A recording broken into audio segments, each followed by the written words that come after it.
¿Cuáles han sido los principales mensajes económicos que ha lanzado Ramón Tamames en su discurso de moción de censura contra el gobierno de PSOE-Podemos? ¿Ha acertado? ¿Se ha equivocado? Veámoslo.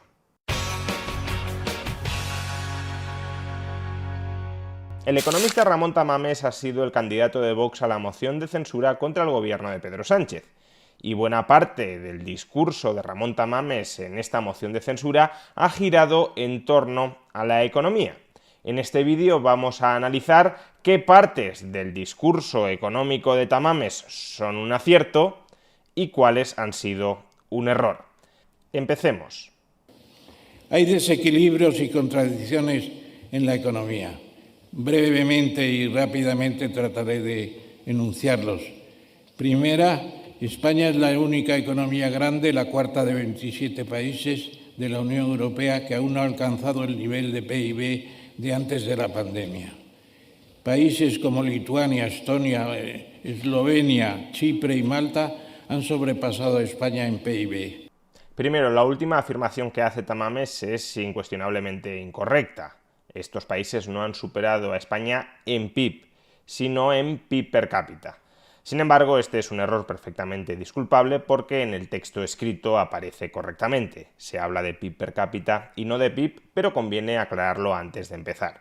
Aclarado esto, ¿es verdad que España es la única de las grandes economías que no ha recuperado su nivel de PIB prepandemia? Si atendemos a las estadísticas oficiales, sin duda, esto es correcto y es preocupante. ¿Qué hemos hecho mal para no haber sido capaces de recuperar nuestro nivel de PIB previo a la pandemia cuando el resto de economías globales sí lo han hecho? Cuestión distinta es el debate de si las estadísticas oficiales están midiendo correctamente el PIB o no. Un debate legítimo, pero que de momento no está saldado y, por tanto, si atendemos a las estadísticas oficiales, que es a partir de lo que podemos hablar, evidentemente, la afirmación de Tamames es correcta. Pero, ¿qué decir de la segunda afirmación? Es decir, que países como Chipre, como Malta, como Eslovenia, como Estonia o como Lituania han superado a España en PIB per cápita. Pues esto es una verdad a medias. ¿Por qué es una verdad a medias? Porque esto era cierto, y es desde luego muy preocupante, en el año 2021.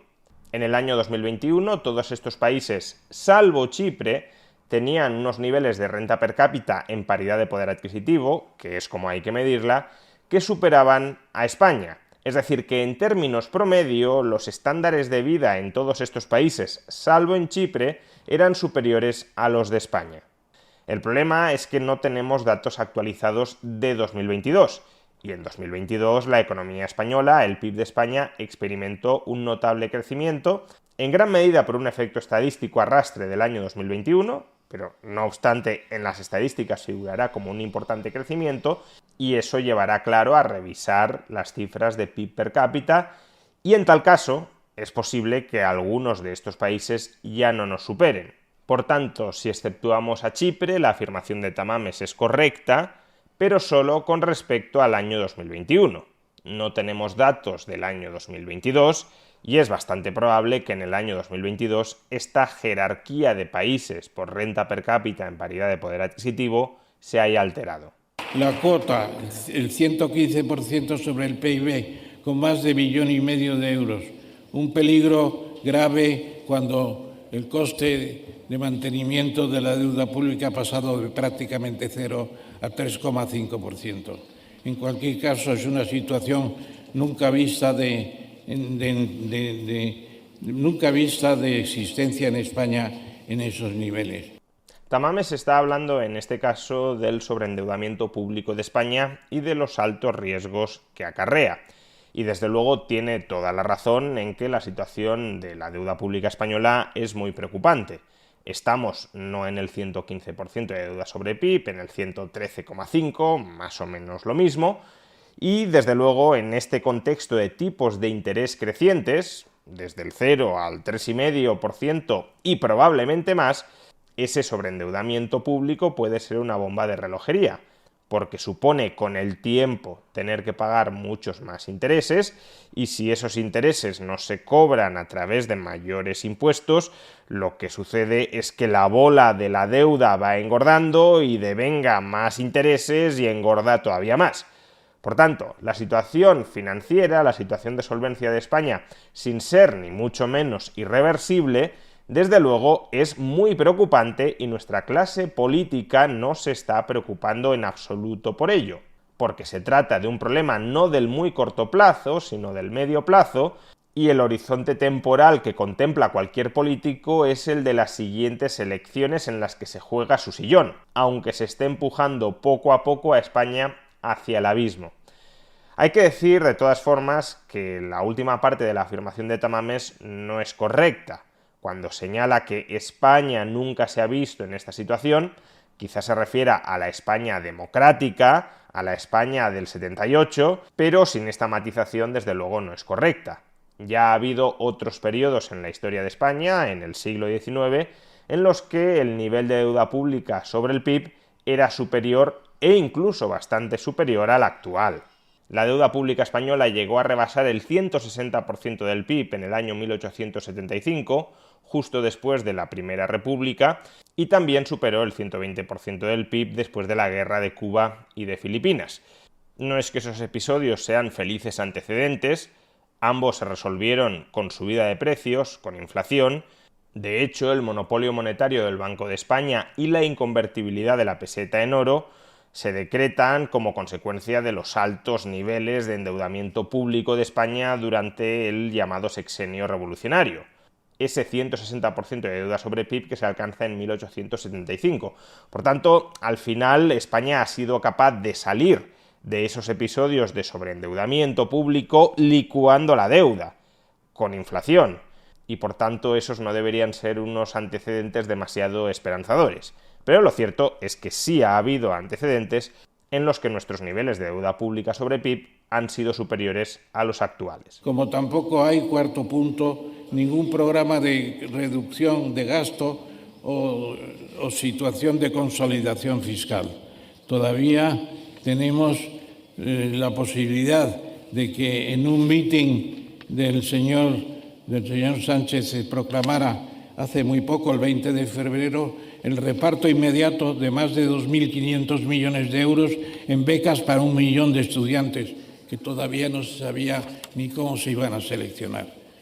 Lo siento, pero no es eso una forma de comprar votos. ¿Están justificados las 2.500 cesiones de euros para tan rápidamente y de cara al proceso electoral del 28 de mayo? No se hace caso desde el Gobierno de la recomendación de la Autoridad Independiente de Responsabilidad Fiscal, AIREF, de retirar 60.000 millones de euros considerados como gasto innecesario. Es una situación de desmadre generalizado del gasto público en función de propósitos electorales más de creación de riqueza y de creación de empleo. Tamames tiene razón en que España debería empezar a reducir de manera seria e importante el gasto público, no solo por nuestro nivel de sobreendeudamiento público, sino también porque si queremos luchar concertadamente contra la inflación dentro de la eurozona, es necesario que todos los gobiernos contribuyan a ello minorando su déficit público, y el déficit público se minora o subiendo impuestos o recortando el gasto público. Si no queremos destrozar todavía más la economía, el camino a seguir debería ser reducir el gasto público. Por tanto, esta prescripción es correcta. Si los gobiernos no reducen su déficit, ojalá a través de reducciones del gasto público, el Banco Central Europeo, en su lucha contra la inflación, tendrá que subir mucho más los tipos de interés de lo que debería subirlos si los gobiernos pusieran de su parte, si los gobiernos redujeran el déficit público. Ahora bien, que la prescripción sea correcta no significa que el diagnóstico o la información que adjunta esa prescripción también lo sea. El cálculo de que España podría rebajar en 60.000 millones de euros el gasto público sin que ello repercutiera negativamente en la calidad de los servicios públicos no es un cálculo que haya efectuado la AIREF, es un cálculo que ha efectuado el Instituto de Estudios Económicos. Es un cálculo, desde luego, mucho más controvertido, mucho más debatible que otros cálculos que sí efectuó la AIREF, analizando los problemas y las ineficiencias de muchos programas de gasto público en España. La AIREF revisó en sus llamados Spending Reviews diversos programas, diversas rúbricas del gasto de las administraciones públicas españolas e hizo muchas recomendaciones que en general los políticos no han atendido. Es decir, que sí hay margen para recortar en términos de eficiencia y, según la AIREF, determinadas partidas de gasto público. Pero esas partidas de gasto público, de acuerdo con la AIREF, no totalizan ni mucho menos los 60.000 millones de euros. De hecho, la principal recomendación que hizo la AIREF en materia de eficiencia fiscal, de reajuste de las cuentas para evitar dilapidar recursos públicos, fue la revisión, cuando no supresión, de hasta 35.000 millones de beneficios fiscales.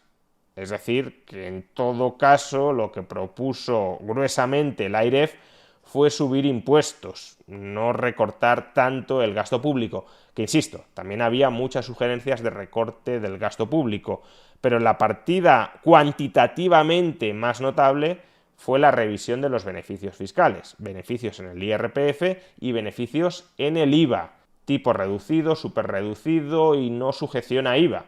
Por tanto, atribuyéndole la paternidad de este argumento a la AIREF, Tamames desde luego no ha estado acertado. Ojalá hubiese en España margen para recortar de manera muy sencilla, muy fácil, 60.000 millones de euros de gasto público. Yo soy bastante escéptico, creo que hay mucho margen para recortar, pero es un margen a costa de dejar de transferir dinero público y es un margen a costa de que servicios que hoy proporciona el Estado empiece a proporcionarlos el sector privado y no el Estado. Pensar que todo puede seguir más o menos igual pero gastando muchísimo menos, en gran medida creo que es pensamiento mágico. A lo largo de su discurso, Tamames también defiende de manera acertada y razonable, por ejemplo, el papel que ha de tener en cualquier sociedad la sanidad privada. La sanidad está deteriorada, lo sabemos todos. Una pretensión gubernativa demasiado clara muchas veces de conseguir el monopolio de la sanidad pública. ¿Por qué el monopolio si podemos tener sanidad pública y sanidad privada en un sistema de cooperación público-privada que es lo que se estila en todas las administraciones racionales hoy? La sanidad pública satisface algo más del 80% de las necesidades públicas, pero el resto está facilitado por una sanidad privada a la que se critican todas las manifestaciones como si fueran los criminales de la película. Y también rechazó con acierto esa idea tan extendida de que el futuro económico de España pasa por las pymes. En realidad, si España quiere incrementar sustancialmente su productividad, necesita que las pymes de hoy, se conviertan en grandes empresas de mañana. No es que haya que prescindir de las pymes, pero han de ser un ascensor para convertirse en grandes empresas, no para quedarse estancadas en pymes. Las pymes, el sacrosanto respeto a las pymes, hay que respetarlas como a todo, pero hay que tener en cuenta que no son las empresas del futuro. No tienen arrastre, no tienen fuerza suficiente. Dan empleo, naturalmente, pero dependen en gran parte de una estructura industrial sólida. Pero más allá de estos comentarios adyacentes correctos, si hubo algo que me gustó del discurso de Tamames fue su crítica al Estado de Derecho declinante, al creciente control económico que el Estado está ejerciendo sobre nuestra sociedad, asimilando cada vez más estructuras fascistas de gestión económica. Así, por ejemplo, la diarrea legislativa con el uso y abuso del decreto ley. Se puede decir que además en su gobierno, que hayamos contado, se publicaron 132 decretos leyes aprobados en los últimos 4 años. Un instrumento de utilización solo extraordinario se ha convertido en algo casual. Persecución y demonización de aquellos empresarios o capitalistas no fanáticamente alineados con el gobierno. El desarrollo industrial de España tiene su primer enemigo en el gobierno. ¿Por qué? Pues precisamente por la aversión a los empresarios. Auténtica aversión a los empresarios. Busquen ustedes en la prensa internacional críticas a empresas en Francia o en Italia o en Alemania como las que tenemos en España a Mancio Ortega y a Juan Rocha, al frente de Inditex y al frente de Mercadona. Dos empresas fundamentales que precisamente están siendo criticadas de manera permanente. Y por último, el rescate de ese elemento tan fascista como son los comités paritarios, los representantes de los trabajadores y los representantes de los empresarios, junto con el gobierno, negociando las condiciones laborales y empresariales de toda la economía. Pues bien, esto mismo, que no ha dejado de hacerse en España a lo largo de décadas, es por lo que tanto pecho saca este gobierno, por rescatar instituciones económicas propiamente fascistas. ¿Qué decirles de lo que es el sindicalismo en España en estos momentos? El artículo 28 de la Constitución configura el libre sindicalismo y en los artículos 7 y en el 37 otras cuestiones sindicales. Se puede decir que el gobierno se convierte en el empresario máximo y en el sindicato máximo a la vez. Y todo se negocia en el propio gobierno sin entrar en el marco sindical propiamente. Nos encontramos también con una nueva pretensión laboral desde su gobierno, que es sencillamente que los 33 días acordados de indemnización por despido improcedente se eleven de nuevo a 45 jornadas. Era un pacto franquista, absolutamente franquista. Es la llamada protección heteronómica que hacían los sindicatos verticales sobre los obreros encausados y los obreros todavía sin sindicalismo propio. No volvamos, por favor, a aquella situación que además desconoce los problemas de la empresa en un mundo internacional cada vez más complicado. A tenor del análisis anterior, desde luego cabrá decir que el discurso de Ramón Tamames ha tenido sus luces y sus sombras, pero en todo caso habrá tenido luces y sombras frente a la oscuridad que representa este gobierno.